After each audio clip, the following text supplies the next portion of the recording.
speak to on Tuesday. Welcome back stood out to you? to the we heard a lot of the athletes talk about their culture. Welcome back to the 2025 really Big Ten Volleyball Media Days Day 2. A lot of optimistic coaches. Now let's see what they have to say about the takeaways so it's going to be a challenging season. I'm looking forward to a lot of battles on the court this season. I feel like we kept hearing the words grit and hungry from so many different teams. When we asked them, what are your goals for this season? What are you most looking forward to? What can people expect when they see your team take the court? And everyone just seems locked in and dialed in for the season to start. I also love the emphasis that we had on the strong female head coaches that we have in this conference now.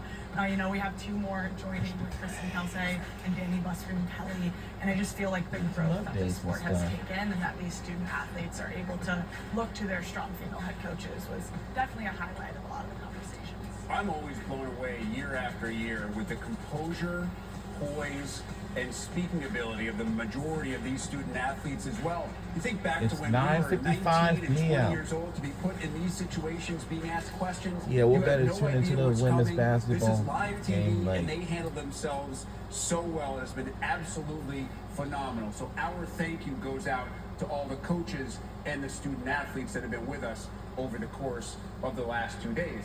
And of course, this will be the last time that we speak at length before the season actually starts for real. So many coaches and players talking about the realistic expectations and their hopes of making the NCAA tournament. I love what Brad Keller said.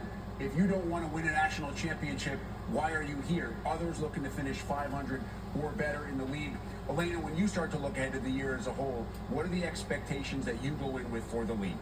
This conference just keeps getting stronger, and I think last year when we added those 4 West Coast schools, we saw that.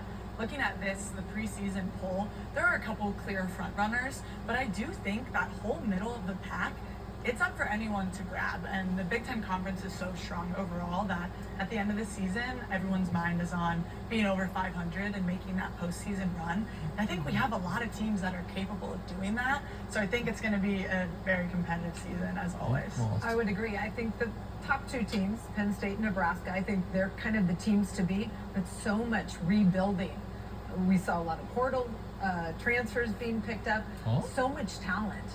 So it's going to be super competitive right underneath. And then all those teams at the bottom really fighting hard to make a move as well. And Holly, from teams to individuals, and when you look at some of the players on the preseason All Big Ten team, this is going to mirror the All-American team in large part at the end of the year. That's how deep and talented this league is. The 5 highlighted names, 3 from Nebraska, 2 from Penn State, are your unanimous selections. But I look toward the top of this list, players like Allison Jacobs at Michigan, Julia Hansen at Minnesota, both who had all Big Ten first-team seasons last year, but nationally were somewhat overlooked because of the level of talent in this league. They're among a group of players that could take a huge step in 2025. For sure, and you see a player like Kennedy Martin coming to the Big Ten. That's a big move. Maggie Lee at Cal.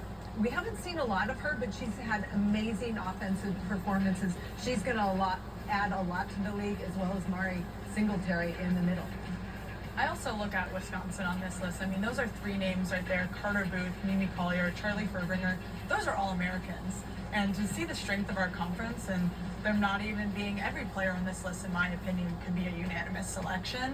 But you look at the talent just all across the board, and that's a ton of All-Americans on that list there. And my eyes go to the Wisconsin and then all the new transfers in UCLA. I mean, the talent this conference is bringing in is unbelievable. And listen, all these coaches are going to get serious in a couple of weeks.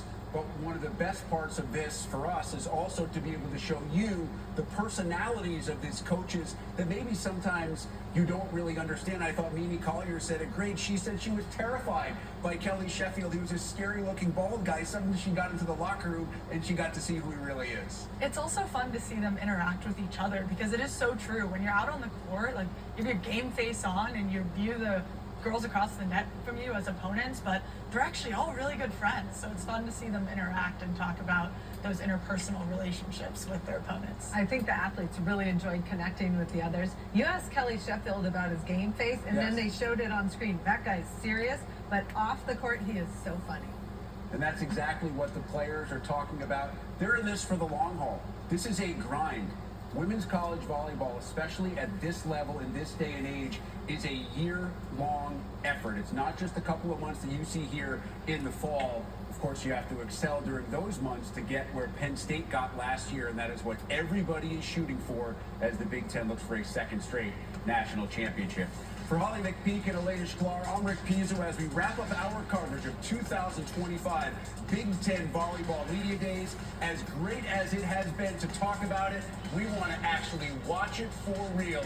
It's time to serve it up as volleyball season is almost underway. Then that will do it. We'll see you all in the upcoming season. In August. Have a good night, everybody.